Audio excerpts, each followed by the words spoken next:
Thank you, bro. All right, bro. Putting it in the shredder, bro. I'm live.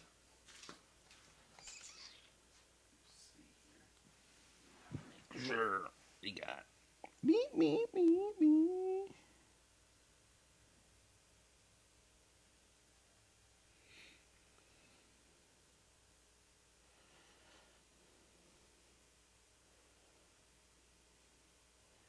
What is going on here?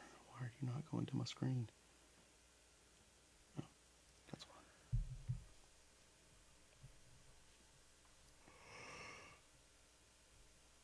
Just make sure. Yeah, here we go. Hey guys, how are you guys doing? Sorry, we're just testing out our equipment to make sure that everything's working. Hey guys, how are you guys doing? Sorry. And it is.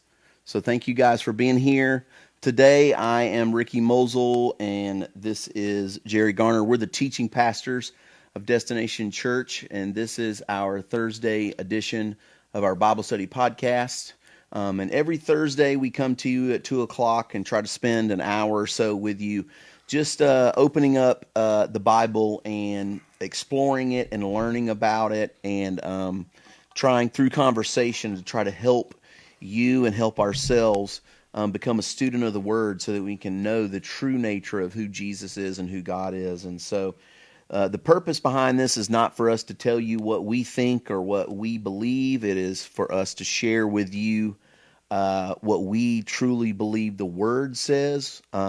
So we've been talking for the last couple of weeks about how easy it is for people to misquote Bible verses or to take Bible verses out of context because you don't read or study the entire passage or book rather or chapter. And then also how it's difficult to interpret things like parables and things of that nature, and make sure that you are getting a good representation of who the Jesus of the Bible is and not who you want him to be. And that's what the Bible calls us to do. So we invite you every week to make sure that you send in your questions in the comments below on this post or comments, and we're going to try to address them and get to them while we're talking or discussing the Bible today, so that through conversation, all of us can learn more about the Bible and what God's teaching us. So we want to urge you, as we do at the beginning of every one of our podcasts, Jerry and I both agree on this.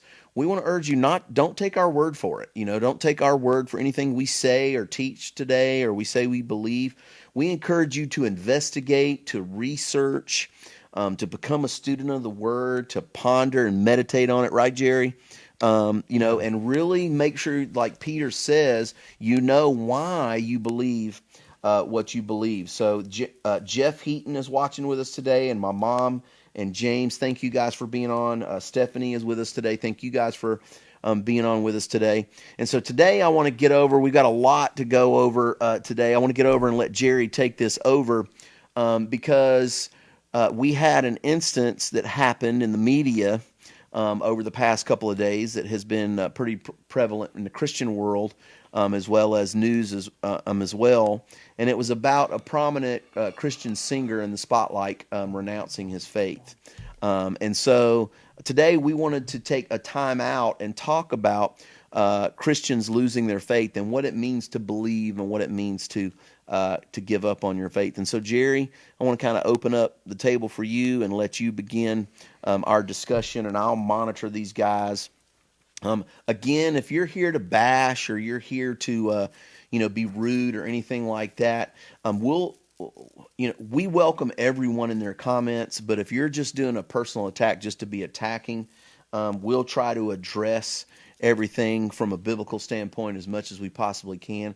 But I just want to encourage you or ask you, please, if you have a genuine question or genuine comment or concern, please, we welcome it. So thank you, Dad. My dad Wes is on right now. Jerry, I'll stop and I'll go ahead and turn it over and let you Man, that's begin our interesting. Have talk. we had people attacking us? No, not we did have the one atheist Oh, that told yeah. us, 3 words, prove it. Two words. Two Yeah, words, two prove words. it. Okay. Yeah, yeah. All right. Yeah, but that's all he said, so that was good. So, Yeah, man, I like those but guys. Man. as we talk about this topic today, We may have some people that may be tuning in or that may catch it. After the fact. Just want to throw that precursor out there. So, and remember, guys, the purpose behind our this podcast and this Bible study is to help. It's not to harm or to throw, verbal vomit toward anyone or anything like that. We really are wanting to help people who are trying to discover what they believe and why they believe in Jesus. So I'm sorry. Yeah, and I think that's one of the big things with this. I actually want to go into his second thing he did. The what now is kind of what I want to dig into today. So kind of give us some background. Talk about who this is and how we I ended never up heard of the here. guy until yesterday. Okay. And somebody at work actually sent it to me. And it was funny. He walked in doing the Another One Bites the Dust beat. Yeah. and he showed it to me, and I was like, oh, that's disappointing. But for context, just so they know who we're talking about. He was a Christian singer. For Hawk Nelson, Yeah, right? whatever A that Canadian rock band, Christian rock band. Oh, they're Canadian. I have heard of those guys before, and his name is John Steingard, and Fox News and CNN and all over social media has made it very well known that he posted in his Instagram yesterday that he does not believe in God anymore, and it gave a lengthy "What Now" letter that he posted that we're referencing to. So if you're wondering who we're talking about, that's who we're talking about today. Well, we'll be talking about like when we read points, but for most of my answers are going to be for anybody, and debates on it would be for anybody, because I think we do a really bad job as a church really preparing people to be able to defend their faith. As the Big C Church. Yeah. Yeah. Yeah, it's the big church. All not, across not so the much nation, as, I yeah. think that's anybody, world, Yeah. really. But I wanted to go with the St. Augustine quote that I thought was amazing. It was like, if you believe what you like in the Gospels and you reject what you don't like, it's not the Gospels you believe in, but yourself. Exactly. And I think that sums up basically this guy's entire argument here, and it's kind of sad. I'm going to skip through to show you how little I am a tech person. I actually didn't know that you could click the right button to read more. On Instagram. I don't have Instagram. Yeah. I was like, Insta what? But it says here the guy was basically going through, he's talking about how, hey, man, you guys, I appreciate the kindness, and now that more people are coming out, and blah, blah, blah, blah, to it. I haven't read the whole thing, so we'll be kind of looking at it together. You might get some initial genuine reactions, because like I said, I didn't figure out you could hit right until I got here. The one thing that I loved here was by his understanding, it says, betray of my confession and honesty to it. And then somebody asked him, are you an atheist now, an agnostic? Where are you? You already lose me right here. Okay, when he says this, while labels like that feel icky. When I hear a grown man use the word icky, I already dislike him. And when you say labels, I already dislike that.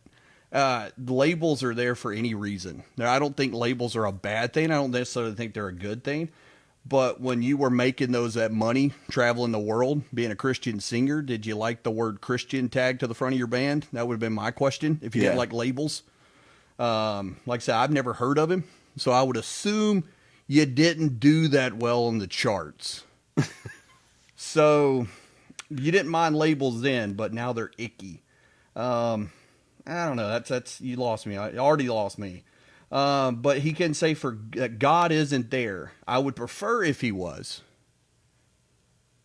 Once again, I would prefer to be, as rich as Bill Gates. Right. I would prefer to be as handsome as a Matt McConaughey or a Tom Cruise. Maybe not with the crooked nose, but you get where I'm going. Yeah. Your preference means nothing. Right. And I guess that stuff like that bothers me. And then to say that it feels important to me to leave the door open. I didn't know that was our option. Yeah. I didn't. I never knew that was our thing. And then reading everything that says I've discussed with my family leads me to a place where I can honestly say I believe would be a lie. Continuing to say nothing about it, begin to feel dishonest. And then it says, what did you do about hopes of accomplishing this being public?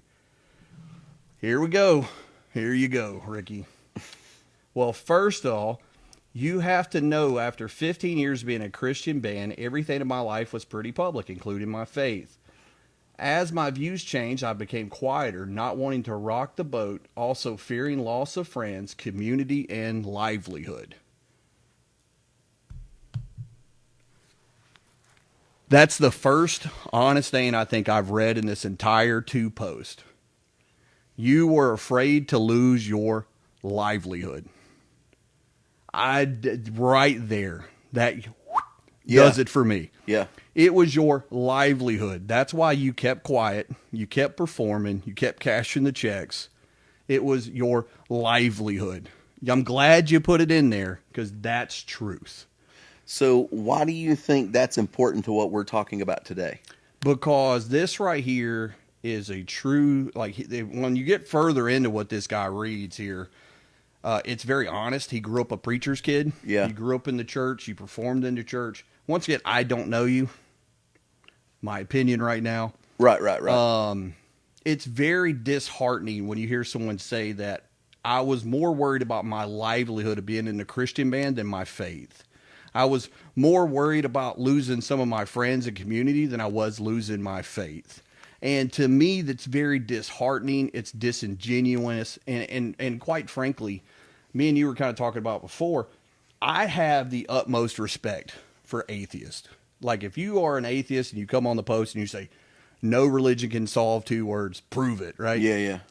I have, dude, you have my admiration. So why do you say that though? Why do you respect an atheist? Because they truly believe what they're saying. Right, because they're sticking to their They're viewpoint. sticking to what they believe. They live like an atheist. Right, they're going committed to go to to their it. viewpoint. Right. So if you're Don't saying, pretend if you don't. Right. if you're saying this whole time that you questioned for years, as he said in his first post, years, you didn't feel too bad about it not to cash the paycheck. Right. You didn't care too much to keep going through it. So why all silly now? Like, why now is it a big deal? See, and then it goes to the thing, like, he goes through here and he throws some pretty deep mud at people about how the church raises people and that it's not okay to have doubt. And I think that's actually in here. Like, Yes. says that we can't have, oh, here it is. Yeah, let me just read it so you know what I'm saying. Okay. It says, in the past few days, I've spoken to many people, skip through all that this stuff, unspeakable doubts and feelings like this are poisonous and corrosive to our hearts. I hope this encourages people who are working on the courage to be more transparent open up about their faith. I feel that staying silent and participating in this culture is not okay to question, is not okay to doubt, that you should feel ashamed if you do not believe. I think this kind of culture is really unhealthy, and if I put the tiniest dent in that, then it was worth it. Once again, here we go. It's, who said I didn't know we were Roman Catholics.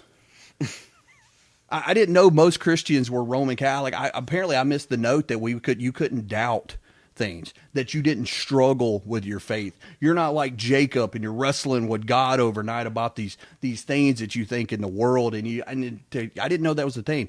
And what were you fearful about? We're not in the Middle East. I'm not going to decapitate you if you come home and say, Yeah. Dad, I don't want to be a Christian anymore. What are you talking about? And it's really, if you can't tell, it hits a nerve with me. Yeah. But to say that you don't doubt, where does it say anywhere in here that you don't doubt, that you don't struggle with your reservations and things? There's questions, and there's another a quote I have in here, and I think it's amazing. Once again, it says, ignorant men raise questions that wise men answered 1,000 years ago. You're asking questions here that have been answered time and time and time again. So do you think this has any bearing on the way he was raised or the atmosphere, the culture he was raised in? Do you think he could have been in a family that made him feel like he would have been ostracized if he didn't believe what he was supposed to believe? Well, I mean, that's pretty clear from reading this. Yeah. Pretty clear. Now, me and you go back and forth on this. Yeah. I'm a big believer in children should know church. Children should have the foundation of Christianity. But most kids are never, ever truly going to believe until they've actually got out and lived life. Right.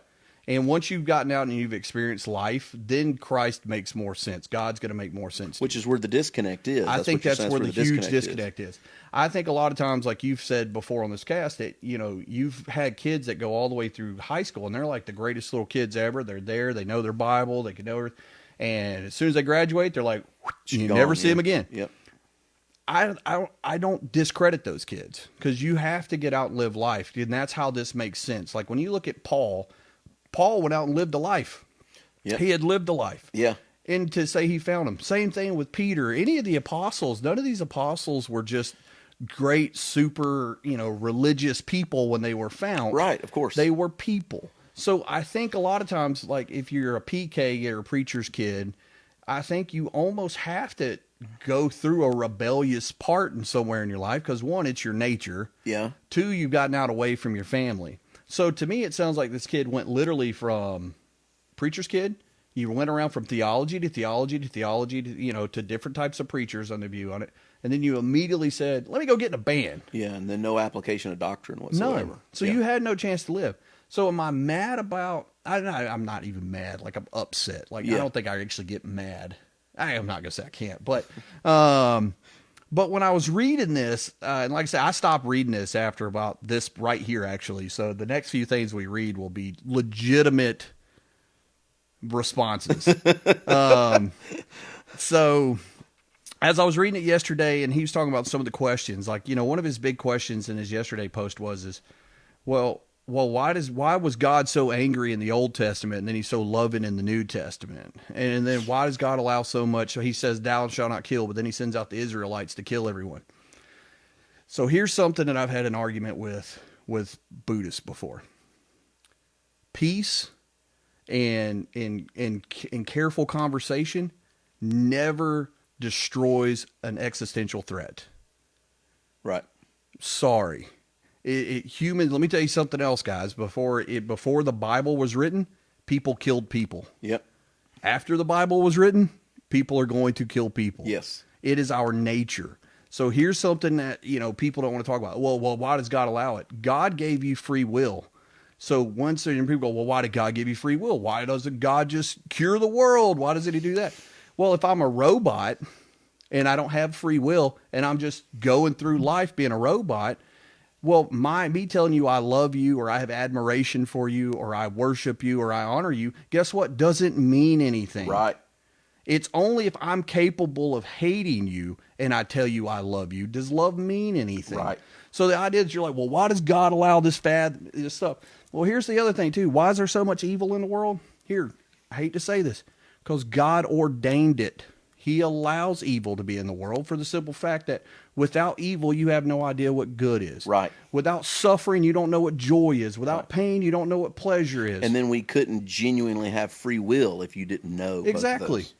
But then, the one that me and Ricky were reading, that's the reason why we didn't want to cover that one, because we actually went through it, and you probably missed some of our great, initial reactions. Because we're human beings too. Yeah.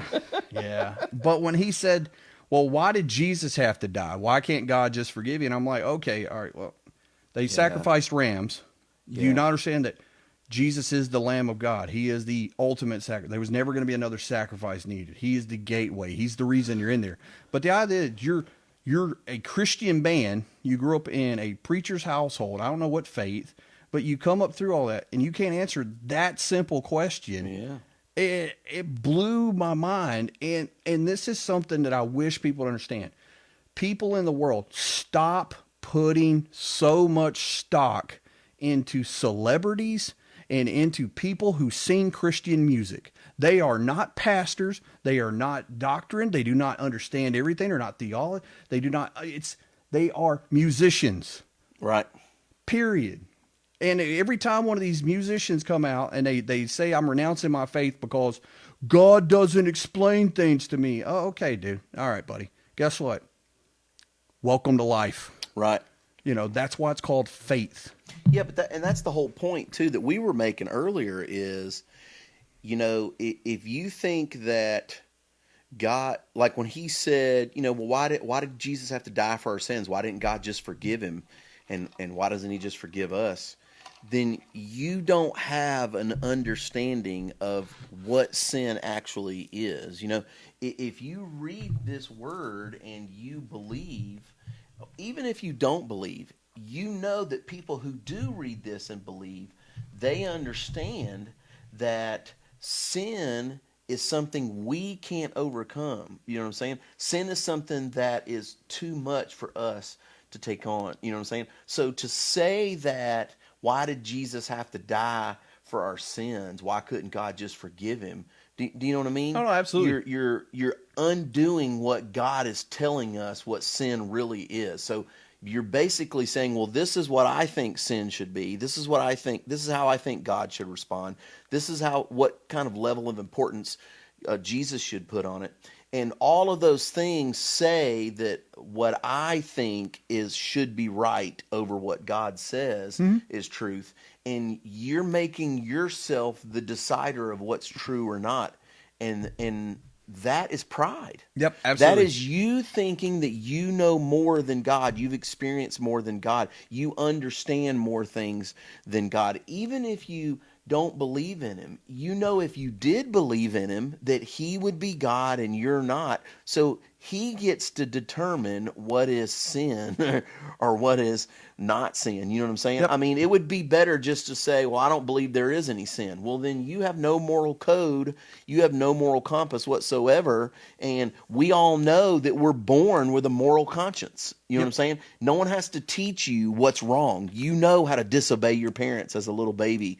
You know how to lie and get out of trouble. You know what I'm saying? So we have a moral compass. We know inside, our conscience knows what's right and what's wrong, which proves there is a moral standard. You know what I'm saying? And so it's a level of pride to say, well, it's easier for me to exist in my life right now to just deny that there's a moral compass whatsoever, that there's a good and a bad. Do you know what I mean? No, absolutely. If you don't think Jesus died for your sins, you don't know what sin really is. Therefore, you don't know how sinful you are. So you don't know what good and bad really. Do you know what I'm saying? Oh, no, absolutely. You're just making, oh, well, it's all just the same. So we really can just be apathetic about it. Yeah, but it also didn't stop you from cashing the paycheck. Exactly. Exactly. And I guess that's my thing. That's my one of my issues. Like it just something about it when I read that, I was like, oh, okay, I'm not going to read any more of this. I was like, we'll read it live. Yeah. And see how it goes. So here the next thing he's talking about here, he said, did you really dig in, think about it, and did you pray about it? Also, it's something else here. Such a millennial thing to do. Never mind. I'm not going to dig into that.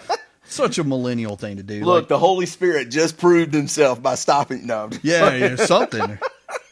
So my questions and doubts aren't rising out of a lack of study of the Bible or the Christian theology. In fact, I found the more deeply I dove into it, the more questions I had and the more fundamental those questions became. Okay. I covered this in the Holy Spirit thing. If God illuminates scriptures for those who love him, Which is what his word says. is exactly what the Bible, that God illuminates scripture for those who love him. So you just said you didn't love him. Right. You just said you've been in doubt, and you're wanting to know why you're getting more confused by reading more stuff about Christianity. See, we had a thing in Zen, and I didn't know what it was. Like when I first went in, I started reading like all the different sutras and everything. Like I read them all, right? And Roshi sat me down one time because I started just asking questions. Just questions. And he goes, you stink of Zen.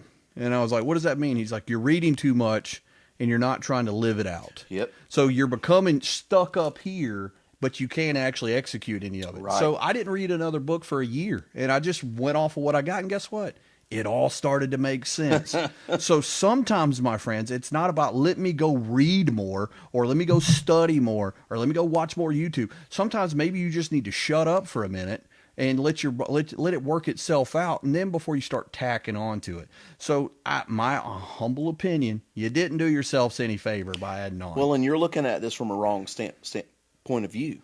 I could Because, no, you aren't. He is. I mean, I very well could. this guy is what I mean. Okay. From what he's saying right here, what he's saying is I studied the scriptures and theology more and more, and the deeper I went, the more I tried to convince God to prove himself to me. Yep. You got to back up to base number one. You got to go to the basic foundation. Yeah, you got to fall away. We are Christians by faith. Yep. And faith says, in its purest basic form, I give God a chance, then because by faith I gave him a shot, he proves himself to me based on my faith. What you're saying is, God, you prove yourself to me through my study, through my understanding, through my investigation and my research, then I'll believe. Well, you're not going to believe anything you're reading because you're looking at it from a standpoint of what I want supersedes what you want. Yeah. Holy Well, I mean, Spirit, you prove yourself to me, and then I'll choose to give credence to whether this is real. yeah, I mean, you're really falling into the Pharisee territory where you're like, well, show me another sign. Yeah. Show me a sign. Well, Show me a sign. And it's a belief based on fact, not faith. Yep. Yeah, that's faith. You know, we'll get in that. But, I just read the next thing while you were doing that. It says, for those that feel the answers are easy and I'm missing them, I doubt we could have a meaningful conversation. Hard stop right there. You and I had a conversation about this beforehand. So, this is an argument Todd White uses. Okay. Anytime you question these guys, and this is a millennial thing. This is something that has come out of recent years where they're like, well, you disagree with me, then you hate me, bro. Or I can't have a conversation with you because you're being so hateful, bro. Yeah, why are you hating on me? Why are you hating on me, bro? Yeah. And you're like, no, I'm not hating on you. I'm simply pointing out the fact I disagree with your point of view, and you're shutting me down before I could even have a meaningful conversation. Like, so technically, bro, you're the one hating. Like, I literally didn't, this is before I read this. I saw this thing where, a guy had given Todd White the new video that come out, and he was like, bro, why is this so hateful, bro? You're calling me a false prophet, bro, and shreds it. And I'm like, but I've heard him do this over and over and over. So if I disagree with you, then I'm hating on you, so it makes my point invalid. No, I'm disagreeing with you because you're wrong. Yeah. And I'm going to continuously disagree with you. Whether you hate me or you dislike me or you love me, I don't really care. The point of the matter is, your answers that you've put in here and your statements that you put in your other Instagram post are garbage. It's a garbage response that anybody could have answered at any point. And it's not that you can't question them or you can't go that. But here's what you should have said, because it didn't word it like this. Well, nobody's answered these. No, that's wrong. Christians have answered these for thousands of years. Like we were just what talking you about. should have said is, I don't like the Christian answer. Mm-hmm. Or I don't want to have to put in the effort to look them up. If you would have said, I don't like the Christian answer, I'm not even having this. We're talking about my parables that I was really wanting to dig into. Right. But the fact of the matter is, whether you worded it incorrectly or how you did it, you decided to say, this is wrong. Yep. Well, and just so you guys know, the purpose behind us discussing this is we want this to help you. We want this to help. This is not just us blowing off steam or trying to tell our viewpoint or anything like that. Could be. But but it does serve a purpose, because our heart is, we want you to know, as Christians, we make a commitment to God when we invite him to be in our hearts. And when we come into a relationship with him and you begin the salvation rebirthing process and you start to grow and mature into a spiritual Christian, you have a role to play too. And your commitment is that by faith, you will genuinely explore what it means to walk out your faith. You'll genuinely give it a try. And what you're saying is if I say that I believe, that's all God needs to hear. But Romans 10:9 doesn't say that. It says if you confess with your mouth that he is Lord and you believe in your heart that God raised him from the dead, you will be saved, because you will be at a place of submission where you realize, I have to give him the chance first, because he's the creator and I'm the creation, not the other way around. And it's the very basic building block of your faith. You can say with your mouth that you believed and you gave him a shot and that you tried trusting him in your heart, but no, you didn't. You can say that you read this word and that you studied it with the purpose of you figuring out if what you claim to believe is actually true or not, and allow God to reveal himself to you through your faith, which is what this Bible says, by the way. Yes. You know what I'm saying? But you're not. I know, I've heard stories of people in prison that read this Bible backwards and forwards, and they can tell you all kinds of statistical probabilities about it, like how many books, how many verses are, how many words are in there, and they've marked them on the walls, and did not put it into practice one iota in the entire time they were in prison, and it just became another book that they read. Yep. Do you know what I'm saying? Because the basis of this book helping reveal the true Jesus to you is that you are giving him a shot by faith, by the way, which means in order to give him a chance, he doesn't need to reveal himself to you. It's the other way around. You give him the shot first. I'm sorry, I didn't mean to take up your time. You're fine, man. It is what it is. So I actually went and looked it up since you just said it. I went to the Webster's Dictionary 1828, which is the only one I actually trust. It says faith, to draw towards anything, to believe, to obey.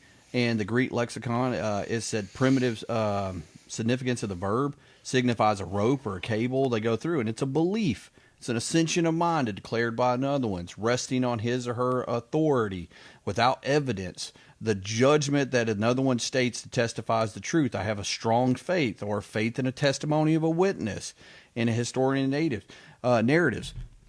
That's the part of the whole. That's the whole thing with our religion. It's a faith. It's faith. You're right. trusting in something that you can't go and put your arms around. You're trusting in something that you're not going to be able to see.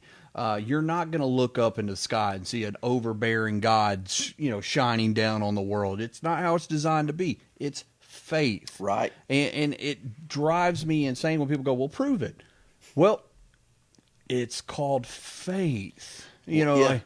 Like.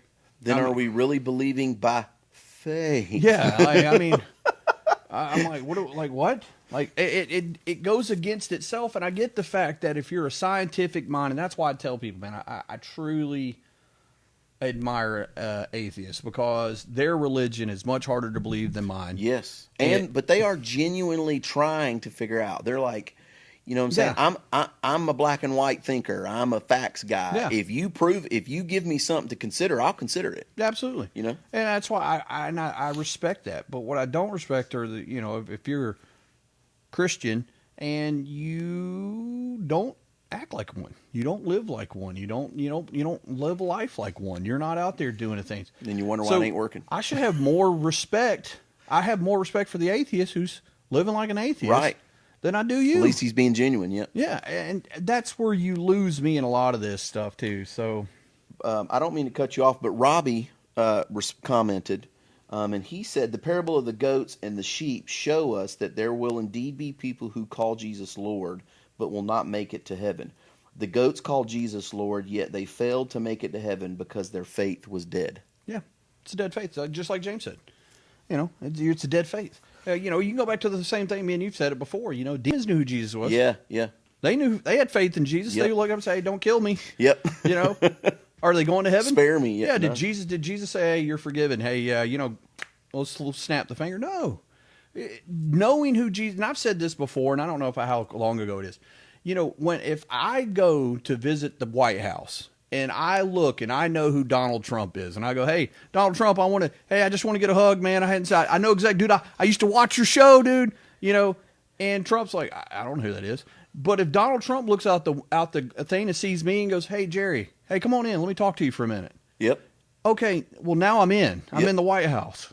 But see, that's just because you know who Jesus is doesn't mean Jesus knows who you are. Right. And I think that's one of it's something, Perfect way to once put again, they get it, and it's so aggravating sometimes that it's so simple, and you're just like, understand.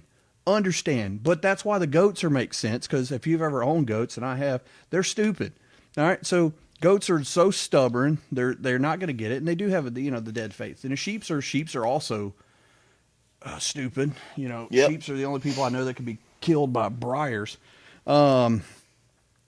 But they're faithful. They're going to follow their herder. They're going to go where they need to go. And that's, I I hate using sheep and goat, but I get why they did in the time. Yeah. But the analogy for sheep It though makes is sense, good. That's though. why Jesus made it It's perfect. because when we face him as anything other than sheep, we're believing too much in ourselves. You know, the thing about sheep, the reason they need a shepherd is because they're dumb. Yeah. Do you know what I'm saying? They blindly trust the shepherd because the shepherd takes care of them and provides for them and protects them and helps them. And when you start thinking that your need to understand or your need to figure things out supersedes your need to believe in God who does know all, you don't really, what you're really saying is I don't have a need for your faith, which means you never believed in the first place. You can say it all you want to, but we understand that suffering and evil and bad things and us not understanding everything completely, you know, listen, I don't know why wind's invisible, but I know it is. Do you know what I'm saying? I mean, scientifically, we could sit here and take a long, drawn out time in our day to try to scientifically show me. Do you know what I'm saying? But that's something I can research. That's something I can look into. And you and I could come back next week and I could give you a rundown for scientifically why wind is invisible. Do you know what I'm saying? But I don't have to understand it in a way to be able to completely explain it to you today in order to know that it exists. Do you know what I'm saying? Because I see the evidence of it, because I see the evidence of it as I live my life before me, even though I can't explain that evidence and why it is. Do you know what I mean? Yeah. And it's the same thing. We can't just throw the baby out with the bathwater. You can't just say, well, since God's a good God, then that means everything in this world is supposed to be good. So if anybody suffers, if anything bad happens to anybody, you know what I'm saying, then God's not really a good God. You know what I'm saying? And we don't understand because we don't really grasp the concept of what this life really is. A fallen life. We are born into a sinful nature, and so therefore evil is going to be a part of this world. The Bible says that Satan is the ruler of this world right now. So Several times. That's also we gave him the authority to be the ruler Oh, of and this it's also world. that's why when they go, well, why does he? Why I think it was in his initial post, like why is there fathoms and all this other stuff nonsense? Why do we have people starving to death? Why do you have all these disasters? And I'm like, it's the devil's world. Yeah, you know, yeah. it's the devil. It's his world. It Yep. says it many times in a day. So now we're going to start blaming God for what we do, or we're going to start and blaming not because God for of God. It's Yeah. his world, because when we sinned, we gave up the Yep. dominion over this world that God gave us. I want to read this quote to you by Ravi Zacharias. He just passed away recently, and he said this: when you say there's too much evil in this world, you assume there's good. When you assume there's good, you assume there's such a thing as a moral law on the basis of which to differentiate between good and evil. But if you assume a moral law, you must posit a moral law giver. But that's who you're trying to disprove and not prove. Because if there's no moral law giver, there's no moral law. If there's no moral law, there's no good. If there's no good, there's no evil. So then what is your question? And what the reason I want to quote that is what he's saying here is, if you assume there's good in the world, you have to assume that there's evil. Yeah, you have and nothing if to you base it do, against. then someone gave it, because that means there's moral law, which we know we're born to a moral compass. And if we are, then there's a moral law giver. And if there is a moral law giver, just because you don't understand it, just because you don't grasp it, just because you don't have all the facts about it, just because you don't know it well enough that you could teach it or explain it, doesn't mean that you don't know that it's there. Do you Yep. know what I'm saying? And if it is, then you have to be open to the possibility that it's you that needs to change, not God in your understanding of your faith. No, absolutely. You know, that I think it was his initial thing. He said, you know, we don't argue gravity, right? Right. And I'm like, yeah, we do. We Yeah. still argue gravity. You can ask some of the most scientific people in the world, and they can't explain gravity. to you. Right. But here's the go. If you you can't argue gravity. Okay, well, who gave gravity the laws? Yep. You know, who put the laws of motion into place? Who put the gravity? Who put atoms into place? You know, like if you use gravity as like, oh, I'm going to disprove. Yeah. Okay, well, who gave gravity laws? Yeah. Who put the moon exactly where it needed to be? Who Right. put the sun exactly where it needed to be? Why are we in the Goldilocks zone? There's so many things that people don't, when you start going, okay, well, who did that? Well, who did that? And they'll go, well, I don't know. I'm like, well, guess what? I don't have to. Yeah. I have faith that God did it. I don't need to know how he did it. I don't need to know how he pulls the sun across the sky. I don't need to know that nonsense. I don't need to know why Jupiter is at the perfect distance that it captures most of the comets and asteroids that come at us. I don't need to know. Right. It's cool to know. It's cool to sit there and look at, but guess what? I don't need to know. And here's the other thing, too, people that we don't understand. Our brain limits our knowledge anyway for our own good. Mm-hmm. So if we were dumped with all the knowledge of God and all the knowledge of why the cosmoses are the way they are, you probably wouldn't last very long. Yeah. You'd probably have a mental You breakdown. go insane. And Yeah, go everybody crazy. go insane. There's reasons why you go to your knowledge grows to what you're capable of growing. There's no reason to be asking questions to answers you can't handle. Leave it alone. Yep. Have faith, put trust in it. But here we go. Next one here, his thing real quick. It says, prayer. I have prayed a lot, sincerely, in the circles I come from, an important place. My experience always felt decidedly one-sided. Christians sometimes go through sessions of having an imaginary friend, and what prayer has always felt like for me, if I'm being honest with you.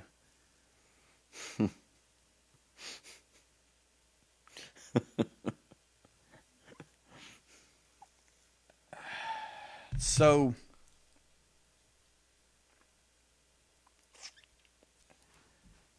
prayer is talking to your imaginary friend. So what do you think's wrong with that viewpoint? I'm actually speechless. Like, I mean, so Here it happened. First time, guys. Jerry's speechless. No, just So when Jesus was in the garden and he was praying and talking to the Father, take this cup from me, take this cup from me, he was talking to his imaginary friend. What about when the first time we see some of the guys in the Old Testament, they're out in the fields and they're praying and meditating on the Word, and then something comes. I mean, so they were talking to their imaginary friends. So in the next line, he says, my prayer in recent days has been, quote, God, if you're there, please show up. I mean it sincerely. So far, I don't feel like I've been answered. My door remains open. Yeah. So what do you think's the fault with this line of thinking? Pride. That Yeah. you feel that you're so special and that you're such a unique snowflake or a unique butterfly that guess what, God? You come to me when you feel like coming to me. I'm going to leave my door open for Right. you. I'm not going to seek you. You come seek me Right. when you're ready. Well, and doesn't it also limit to you giving consideration to anything that could be possibly taking place? Like, don't you put them in a box when you say, God, if I haven't figured it out now, there's no purpose behind it. You know what I'm saying? What if God's purpose is for you to go through what you're going through right now for something at a later date? Do you know what I'm saying? When you don't at least consider that, then you limit him to begin with, and so you're not praying to the God of the Bible. You're praying to your own version of who God is. Do you know what I'm saying? I've been saying this for a long time, man, and I believe that's one of the biggest issues in Christianity today is that we have tried to make God like us. We make God and Jesus like they were us, and they rationalize things the way we do, and they do things for the reason that we would do it, and then we try to make ourselves the hero of the Bible or the hero of our story, and guess what? You're not even in it. It's not even your story. But Yeah. going back to the prayer thing, like, I mean, simple thing, man. Once again, I'll go back to what I know better than anything. Like, so when you're telling me a Buddhist monk is sitting there and they're meditating and what we would call prayer, and you're getting in tune with that. So basically, by that, are you saying that all the Buddhist monks in the world are pretending? Like, I mean, the idea that you're saying you equate prayer, your tip line, your direct line to your Father, what you're required to do, what Jesus did every single morning, what he did the day before he's about to be crucified, and we're saying it's an imaginary friend, it's pointless. I mean, I go back to what I've been saying the whole time, man, from the very first time I saw this dude. I don't think this kid was ever a believer. Yeah, I think that was our consensus as well. I don't. Like, when I read his first one, I said it. I don't think the guy ever knew God. I don't think he did. And I'm going to stick with that. Now, I could be 100% incorrect. Based on what I have, I'm going to say that's a negative. I'm gonna go no. And that he's been convinced that he was a believer It's even worse. is even worse. You know what I'm saying? Because, And I blame churches for that. And Yeah, of I course. keep saying it I agree. because, you know, when we have these kids and they're young, and I think this guy's almost my age. I don't know, but I'm still going to call him a kid because he acts like one. You take these kids and we make it entertaining, and we want to talk. We want to go to these churches, and we want it to be a rock star event, and you want it to be like fellowshipping, and we want all that stuff, which is great. It's fantastic. You need it. But if you're not getting biblical truth, Word of God, and you're not actually studying your Word, and you're not living a Christian life, all of it is pointless. Yeah. It's pointless. It's theater. It's we're pretending to be church. We're pretending to be in a faith. Because when something goes back to what we were talking about with the last 2 weeks with the sower, you're on the rocky surface. Yeah. So you think, okay, well, this is great. I like this. But as soon as something hard comes up or something challenges you, your roots are going to be ripped up and thrown away. And it's funny that we've been talking about that parable for 2 weeks leading into this. And then this, But this right here is summed up in all of what we were talking about. If you have a hard surface, you're an atheist, you're never going to believe. They throw the seed of the word out to you. It's never going to take root because it's a hard surface. The birds will come. They'll come and pluck it off.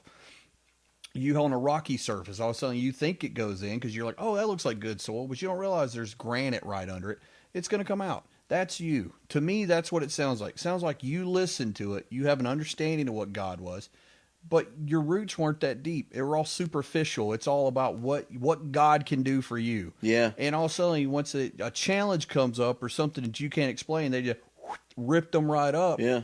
And instead of growing, this is what happens. And this is why I continuously go back to, like I said, when we were talking about, I believe most of the church fits into the rocky surface with their belief. I think that a lot of people do not truly believe. They are in it for what God can do for them. Mm-hmm. Living my best life now.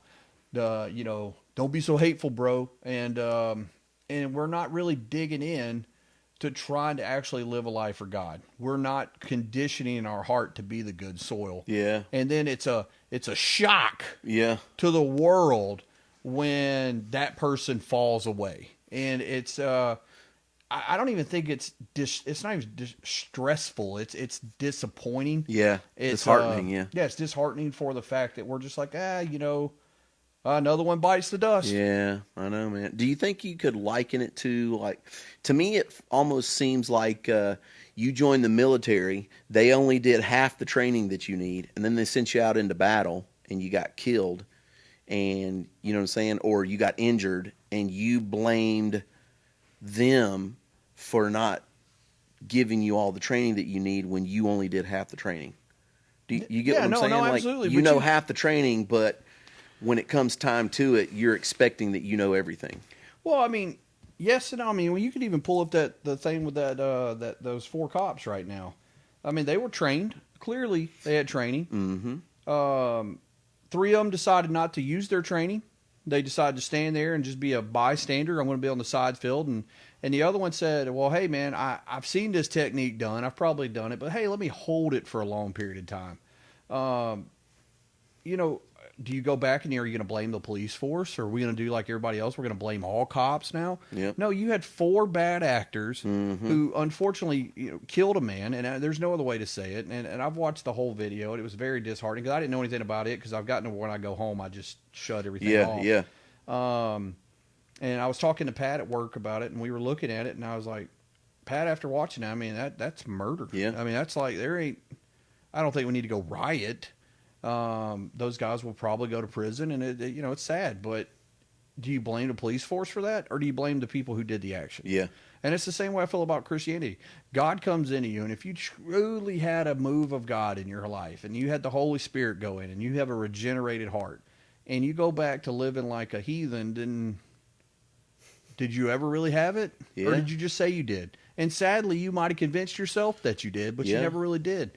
Now, could you come in with that superficial and then grow into Christ, yeah, that's the whole point of the soils. Yep. So you could go through it, but something like this, like talking about the prayer thing, I'm not even going to finish reading that because there might be something else in here. I might just get angry. Well, I wanted to ask you about this. Robbie said, "How can my prayers change the divine will of God?" It can't. Prayer is not my will being done in heaven, but heaven's will being done in me. Exactly. I do not pray so God will work for my good, because he promises he always will. But I pray so that God will work in me so that I will work in God's will. Yep, exactly. You know, we've talked about that too, like, and it's part of your accountability report thing. It's like the prayer life. Like, if you're legitimately praying, you're growing in God's will. You'll actually see changes in your life. Yep. And when you don't, like, if somebody's been consistently at prayer and then they stop, you know, it changes. Yep. Like, instantly something's going to change. You know, and that's why I tell people all the time, you know, I don't fear the Donald Trumps of the world. I fear the Putins of the world who get up every morning and pray for long periods of time, because they're going to move with conviction. Yep. So it's not the loud Twitter person I care about. It's the quiet dude who gets up and literally prays every single morning. Right. Who gets up and does it because they're making sure what they do is right. Right. That, to me, those are the most terrifying people in the world. And not necessarily in a bad way, but No, yeah. it's terrifying. But your conviction can be for good as much as it can be for bad, depending on what you believe in. But once again, it goes back to human point of view. Man. Yeah. What I believe is good and you think is good could be two completely different things. Right. And that's the whole point why we need Jesus, because our moral truth It's so is jaded. relative. Yeah. And so he is sets the bar. He is the absolute truth. You know, it's like if you had an employee at your work right now, and we're in the COVID-19 crisis, and so many people are without work and without jobs, you know, and then you get a raise, you know, say like, you know, a couple bucks or something like that, and you get it for an extended period of time, and then the company is losing money, so you lose it. You know what I'm saying? Yep. You start complaining about, well, why'd you take my raise away from me? Do you know what I mean? Instead of looking at it as, hey man, I have my job when so many people don't, and on top of that, for 2 months I got a raise, or a month I got a raise. That is a bonus on top. You know what I'm saying? They didn't have to give that to me. Do you know what I mean? And so then when it gets taken away, you look at it as something that you're owed, when it was something that was on top of what you already had to begin with, and it distracts you from looking at it, hey, at least I got my job. You know what I'm saying? There's a lot of people out there that don't have work, and I'm complaining about having a job that gave me extra money for doing the same job that I was already doing, and then took it back away from me. Do you know what I'm saying? Yeah. That's the whole point. Prayer and reading your word is about changing your worldview, your viewpoint, so that you are not looking on things with a selfish mindset, but a selfless mindset. Do you know what I'm saying? Yeah, I had to go back and re-listen to that, man. I thought you were about to tell me God's going to give me a $2 raise. I'm like, man, woo, tacos. But no, it goes back to, you know, Romans 5:1. You know, therefore, having been justified by faith, we have peace with God through our Lord Jesus Christ. So, to me, you know, that's something that people understand. It's by faith. But it's an ongoing justification. It's already been settled if you truly believe in Christ. But that is done through your faith. Yeah. And I think that's going back to this kid and going back to any of these, going back to the other guy. It's okay to doubt. It's okay to have issues. It's okay to have questions. It's because, guess what? You're a human. Yep. And that's what we want our audience to know. Yeah. We want you to know it is okay to have doubts and questions. We're flawed creatures. We're imperfect. We're not going to go through life and not have questions and not have doubts. Yeah, but to go and literally renounce your faith because you had a doubt or you had a question. I don't care if it takes 15 years. Like if you go back to Noah being told, hey, Noah, I need you to build this ark. Yeah. Well, what's an ark? It's a boat. Well, what's a boat? Well, it's going to float in water. What's water? Noah. He probably. Are you going to tell me Noah didn't ask questions? Yeah. He probably asked some questions like, okay, I got to go. But he built the boat. He built this huge ark. He spent many years building this thing. And you think at some point he didn't go, man, never even heard of rain. Yeah. What is this rain? Yeah. And he did it Jerry, anyway. if God, would you agree that God doesn't do anything by accident? Everything that he does is on purpose, right? Yes. He has a purpose behind everything that he does, right? Yeah, absolutely. So if God, excuse me, created within us the ability to doubt and to question things, what's the purpose behind it? What do you think? Well, one, it helps you actually understand things. I think through doubt, you can actually you have two options.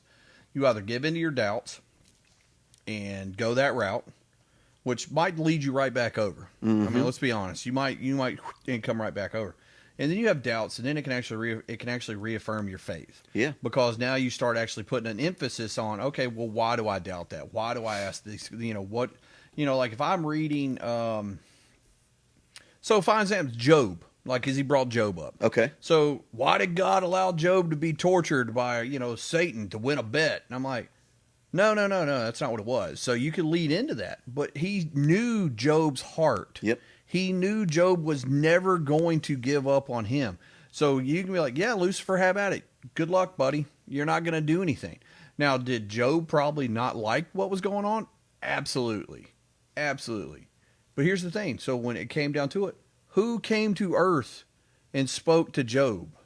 It was God. It was God. Who justified Job? It was God. Right. Who testified for Job? God. So if why I was got to God- go through all these struggles in my life and God's going to testify for me because I never gave up faith in him? Right. Oh, bring them on. But I've said it before, God, before you do it. Job's holiness, I want to get like right there. Yeah. like So right below that. Why did Job deserve anything? Why was it okay that Satan attacked him? Was it okay that he went through the suffering? In my opinion, because he was sold out to God. Like, I mean, there was no question he was going to give up. He knew it. Yeah, He but like was for this guy righteous. saying, like Job didn't deserve that. Why would God let him go through that? Well, who are you to decide what somebody deserves and don't deserve? Well, what does the Bible say we deserve without Christ? Oh yeah, hell. Yeah. I mean, he's asking questions that's saying, "Oh, it's about fair and unfair." We don't want God to be fair. No. If God's fair, we lose. Yeah, we go to hell. If we get what we deserve, Job doesn't even get the opportunity to live the life that he's living.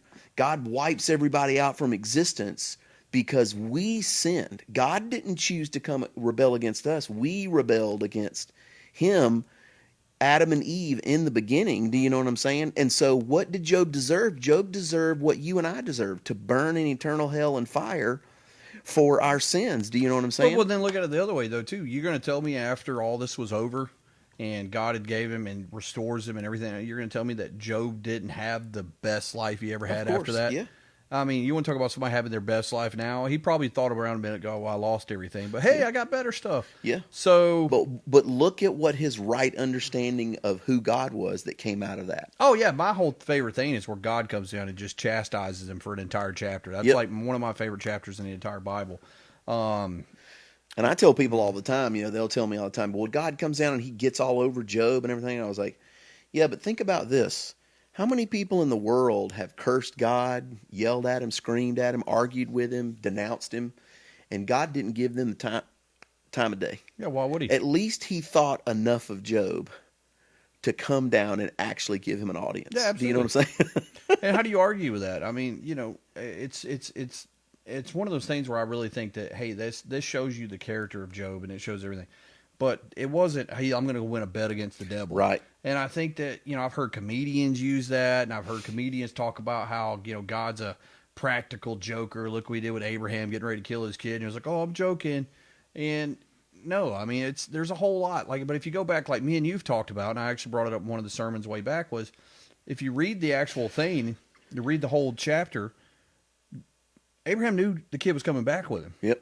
Like, he knew. Yep. Like, Abraham had faith. Like, he knew even if I slam this dagger into my son, God will resurrect him and bring him back. God will provide. God's going, he did not give me this child, and he's going to take it away from me. Because God's promise to him was, I will make you A father of many nations. With this child. This is the one, right? He already knew God. So when people go and they take that out of context, oh, he's played a joke on him. No, it was, hey, I just want to make sure that you're truly, committed to this. But even then, Abraham's like, yeah, sure, I'm going to stab the kid. He'll raise him back from the dead. Not a problem. And maybe it's for Abraham. Yeah. Maybe Abraham needed to know that his limits of his faith could be pushed to Yeah. to the uttermost ends. Well, and even if you go and look at that too, and people go, well, I can't believe God would do that. Okay, well, what did Jesus say in the New Testament? Because everybody wants to preach Jesus. When Jesus said, you got to deny, if you love your mother, your father, your brothers, Yep. you can't love me. Yeah, you got to deny all them, Yeah. right? You deny yourself. And that means he's bigger than any of those Yeah. guys in your life. Doesn't mean you can't love them at all. It just means you have to make him bigger than any Yeah, one let's or go anything preach. else. Let's go preach Jesus, and but we don't want to talk about hell. And Jesus talked more about hell than anybody. Yeah, yeah. But I think back at that, like so too. Yeah, okay, you got Abraham with his kid. I understand, but this is your mother. She raised you. She breastfed you. She gave you everything you needed in life. She took care of you. Hopefully, she took care of you. She's done everything. And then Jesus is like, "Oh no, you can't even love her, man. No, it's me over here. Yep. This guy." And you're going to tell me that's not even a harder pill? For me, it'd be a much harder pill. Yeah, yeah. Because this is my mom who raised me, protected me, Right. and everything. And then Jesus is like, oh, no, off to the side there. It's about me, big guy. Yeah, yeah. And people are like, and we get caught up in these little things. So I think sometimes you want to nitpick the Old Testament. Dude, have at it. Have at it. That's the Old Covenant. I'm not even going to defend a lot of it. Yeah. Because guess what? In the New Testament, when you start talking about, well, why did Jesus have to die? It's a very explained answer Right. through the entire Bible. But I think this actually brings up this guy's story and what happened. It actually brings up a good point that we've been hovering around in the first place, and it is why it's so important and imperative not to misquote the Bible or to take it out of context. And that is because, would you agree, I think that most people's problem is they think that they have a right understanding of what faith is. Their definition of faith, you get what I'm saying? Like, they think what I think faith is what it is. And Yeah. so then all of my studying, all of my reading, all of my praying, all revolves around what I know faith and what I know love to be. But if we're fallen creatures, if we know that we have moral evil and bad tendencies in us, why would we assume that we know what true faith looks like or love looks like? Why wouldn't we go to the source and find out? Do you get what I'm saying? No, I get exactly what you're saying. I mean, I've made this argument before. Which is why we take things out of context, Yep. why we misquote things, because when we don't have a right understanding of what faith is, we take stuff to fit it to what our understanding is. Hey, man, don't put labels on things. That's it. I'm supposed to be the moderator. I'm doing all the talking today. I apologize, That's man. getting icky.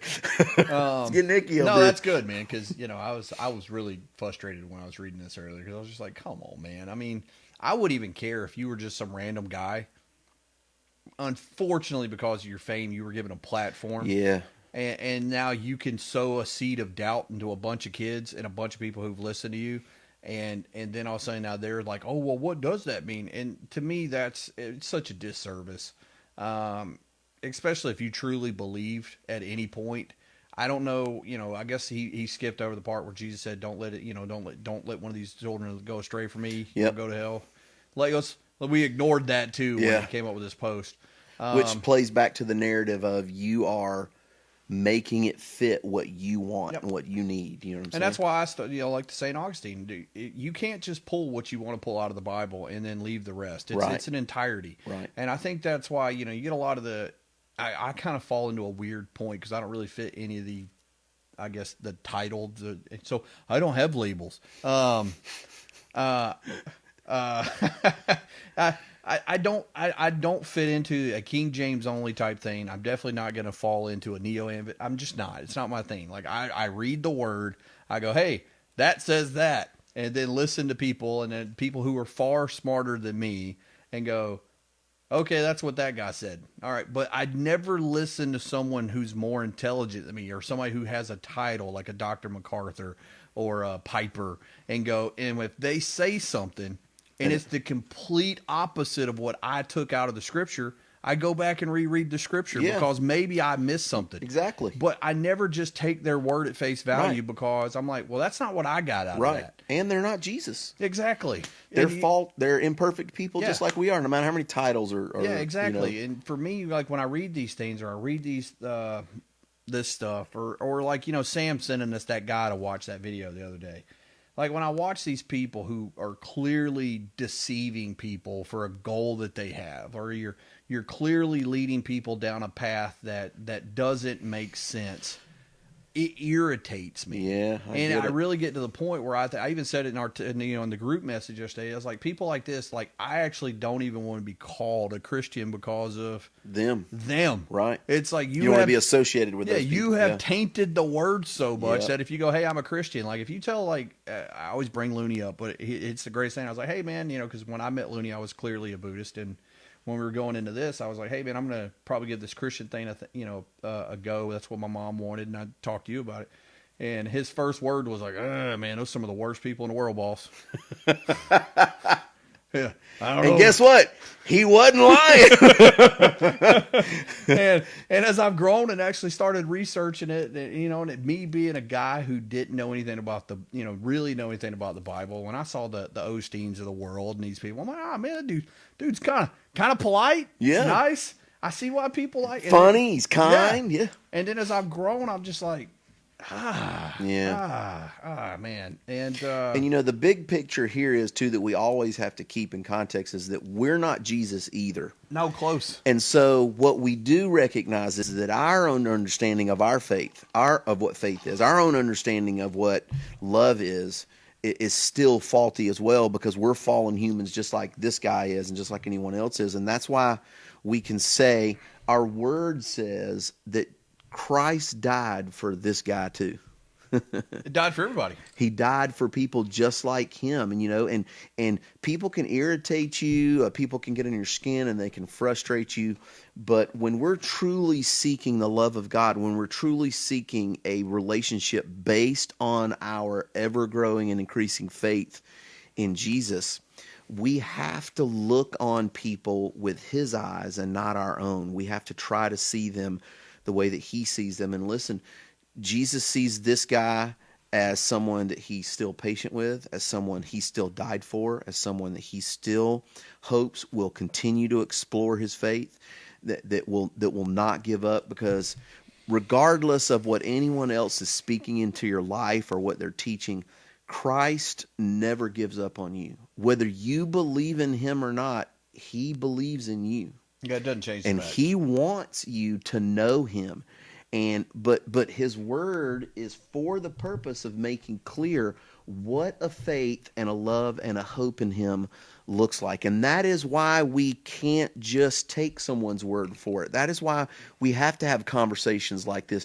That is why the work that Jerry does in studying and exploring and considering and researching and investigating, and the hours that he spends on putting this together for us. That's why it's so important, because we don't learn how to grow in a relationship with Christ because we sit and listen to other people tell us what to do. Yeah, it's about doing We learn because we exert ourselves. We put effort into it through conversations and through engagement and through meditation and prayer and understanding. That is a genuine pursuit of what it means to have a relationship with Jesus Christ. And I don't care what church you attend, I don't care what doctrine you follow, what denomination you follow. I don't care if your church is a huge church with all the lights and glitz and glamour, or if there's 4 of you in there. This word is about you having a one-on-one relationship with Christ, and what comes out of that being a story that you share with other people. And that's why you have to become a student of His word and not just take it out of context or misquote it. You have to give more importance and significance to what it means to understand the Bible, to make sure that you put the effort into it and become a student of it. Yeah, and you got to understand love. I mean, love is such a weird thing when you talk about humans. That's why, most of the time I just tell people I like them. Because I can tolerate you. Yeah. Because you don't even know if what I'm calling love is really what it really is. Yeah, I really don't. Like, you hear, it's such a word that's thrown around, and I go back to, like, when Jesus came into Jerusalem, and they're like, here comes the King, the King, Messiah, and week just later, a little bit later, we're talking about crucify him. Human love is so fragile, and it's such a useless emotion a lot of times, and I know somebody's going, no, it's not, brother. It's all about. Well, it's because it's what their definition of love is. So, like, I know I love my children, and I know I love my wife, and you can ask her to irritate you more than anything. Because I'll be like, I like you. Because in this moment, that's all I can get out. So, for love for us, I really think it's such an overused term. I think it's diminished its purpose of what it should be. But when you think of God giving up, 1/3 of himself and saying, here you go, guys, we're about to throw him. He's going to come down there. He's going to live with you. He's going to teach you. And then you're going to kill him. And he knew that. Yeah. And he was willing to do it. That's a level of love that I don't think I could ever express. And I don't think I could ever understand. Because if you tried to tell me to, like, sacrifice one of my children for you, I'd probably put an axe in you. But it doesn't mean we're not pursuing it. That's the why whole we're point. pursuing Yeah. it So every day of your life. For me, that's my big thing. Like, I've said it before. I would give up. Going back to this guy, I would lose faith in humanity way before I ever lost faith in God. Yeah. So it'd be the people that I would lose hope in way before I would ever lose faith in a God who gave me everything. Yeah, exactly. So for me, that's not even that far of a stretch, as you know. So for me, like, I legitimately dislike most people, and I'm very open about that. And anyone who can tell me I'm not, well, apparently you caught me on a good day. But to speak on Jerry's behalf, though, if you had seen this guy when he first decided to give Jesus a shot and his love for people then compared to the actual effort, genuine effort that he has put into loving people on the behalf of Christ, he is a totally different person today.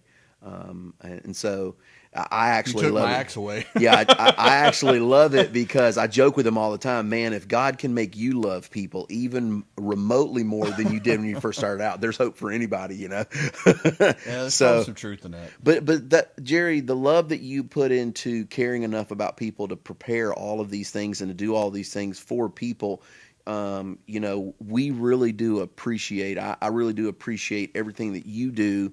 To try to help us to have conversations and to engage in discussion so that we can work out our fate, so that we don't come to the same point that this guy came to and throw our hands up in the air, that we continue to see the worthiness of putting in the effort to figuring things out. For us, and because we've talked about it, like making sure the people who are under us, that are under your charge, making sure that they're equipped and they're ready to go.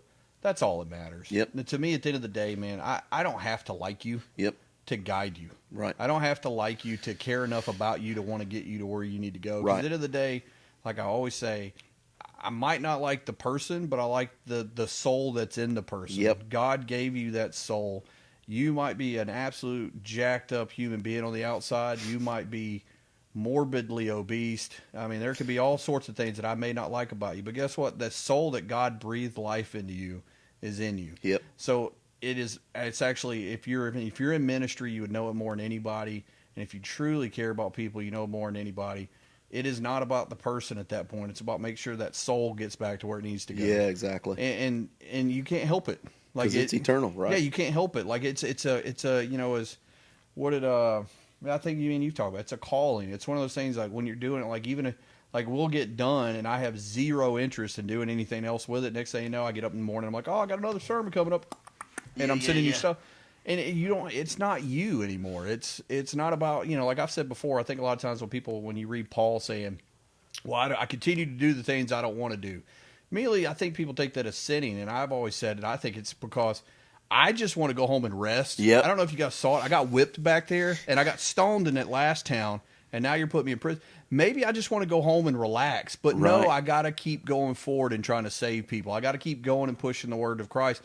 I don't want to do this anymore. Right. But God says I have to do it, so I'm going to keep doing it. And I think if you can get more people sold out into Christ to where it's not an option anymore, it's I have to go do these things.